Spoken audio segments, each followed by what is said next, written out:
মহিলাদের হুমকি দিচ্ছে মেয়েদের ঘরে নাকি ছেলে ঢুকিয়ে দেবো। আরে তোর বাড়ির ঘরে ছেলে ঢুকিয়ে দেবো, এতখানি ক্ষমতা রাখি আমরা। আর এদের বরাবরই একটা লালসা হচ্ছে হিন্দু মেয়েদের প্রতি।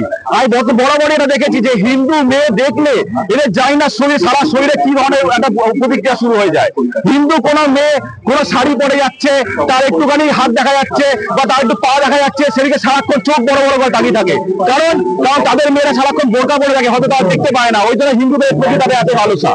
এবং এদের তো মৌলবাদীরা এই ধরনের শিক্ষা দেয় তাদের মসজিদে যে হিন্দু মেয়েদের ধরে ধরে তুমি ইয়ে করো, তাদেরকে বিয়ে করে তাদেরকে মুসলিম ধর্মে কনভার্ট করো, ইসলাম নাও, তাহলে কি হবে, হিন্দুদের সংখ্যা বাড়বে এবং তুমি আল্লাহর জান্নাত পাবে। আজকে সাবির আলী এত কিছু কর্মকাণ্ড করার পর সেই অ্যারেস্ট হচ্ছে না, কারণ পুলিশ তাদেরকে সেই ইমিউনিটি দিয়ে রেখেছে, বলেছে ওকে অ্যারেস্ট করো না, ও আমার ভোট ব্যাংক, ও ভোটের সময় আমাদের হয়ে কাজ করবে, বুথে বুথে কাজ করবে, ভোটের ব্যবস্থা করবে। সেই জন্য পুলিশ কিন্তু বসে চুপচাপ কিছু করছে না। এখানকার স্টুডেন্টদেরকে দেখলে আপনার মনে হবে যেন মাওবাদী, বড় বড় গাড়ি, হাফ প্যান্ট, চটি, মুখে বিড়ি নিয়ে তারা কলেজে ঢুকছে। তাই এরা কি স্টুডেন্ট? আপনি বলুন, এরা কোনোভাবে স্টুডেন্ট হতে পারে? এরা দেখে তো মাওবাদী মনে হয়। এবং এই সব কিছু দিদিমণি জানে, দিদিমণির নাগের ডগায় ওখানে মুচিপাড়া থানা আছে, মানে ঢিল চড়া দূরত্ব এই কলেজগুলোর থেকে। সে থানা সমস্ত কিছু জানে যে বৈঠকখানা বাজারের সামনে দুটো কলেজের মাঝখানে কিছুদিন আগে ঝামেলা হচ্ছে, মারপিট হচ্ছিল।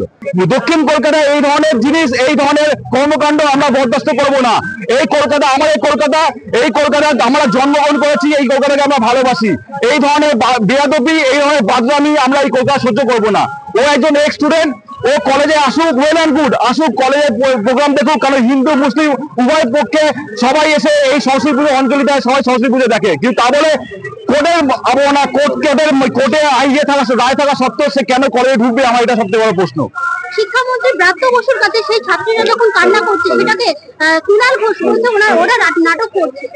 কুণাল ঘোষ নিজে একটা চ্যানেল খুলেছিল, সেই চ্যানেলটা চালাতে পারলো না। তার যত নাটক ওই চ্যানেলের মাধ্যমে লোক দেখতে হচ্ছে, তার প্রতিদিন কি নাটক হচ্ছে। আর সে যে বলছে মেয়েদের, সনাতনী মেয়েরা আজকে ইনসিকিউরিটিতে ভুগছে, তারা বলছে যে এই যে সাবির আলী বা তার যে গ্যাং, তারা বলছে যে যখন পুজো শেষ হয়ে যাবে, যখন ভাসান হয়ে যাবে, যখন বিসর্জন হয়ে যাবে, তখন আমরা নাকি কলেজে ঢুকতে পারবো না, ওরা নাকি কলেজের বাইরে গেটে দাঁড়িয়ে থাকবে। তারা একটা কলেজ পাস আউট করে গেছে, আজ প্রায় 3-4 বছর হয়ে গেছে, তারা কেন কলেজ প্রেমিসেসের গেটের বাইরে দাঁড়িয়ে থাকবে? আজকে কুণাল ঘোষকে বলবো যে আপনার দলের নেতাদেরকে কলেজ পাস আউট হয়ে গেলে নিজের দলে টেনে নিয়ে যান, বিভিন্ন কর্মসূচিতে গিয়ে লাগান, কিন্তু এইভাবে কলেজের বাইরে, স্কুলের বাইরে কলেজ ছেলে মেয়েদেরকে থ্রেট করার জন্য আপনি তাদেরকে রাখতে পারেন না। ঠিক আছে, যদি এরকম ধরনের কাজকর্ম করেন, দক্ষিণ কলকাতায় যে এলাকায় যে কলেজ, রাস্তার উপর তিনশালা রোডের উপর এই কলেজটা অবস্থিত, সেখানে জনপ্রতিরোধ হবে, মানুষের সেখানে জনপ্রতিরোধ হবে। আমি সেই জনপ্রতিরোধ আমি দেখবো যে আপনারা কি করে ঠেকান। আপনারা যে কত বড় বড় মুখ, কত বড় বড় কথা বলেন, সেটা প্রত্যেকটা মানুষ জানে। সুতরাং এই ধরনের কর্মকাণ্ড ইমিডিয়েটলি বন্ধ করুন। কলেজকে কলেজে যারা বিদ্যালয়ে ছাত্রছাত্রী আছে তাদেরকে পড়াশোনা করতে দিন, পড়াশোনার পরিবেশ ফিরিয়ে আনুন। এবং এই যে প্রিন্সিপাল আজ প্রায় 3 বছর ধরে কলেজে ঢুকতে পারছে না, সেই প্রিন্সিপালকে অবিলম্বে কলেজে ঢোকার ব্যবস্থা করুন এবং কলেজের যে ন্যূনতম যে পঠন পাঠন সেটা সুস্থভাবে চলে, সেটার দেখার ব্যবস্থা করুন। বাস্তব আমি এটা বলবো।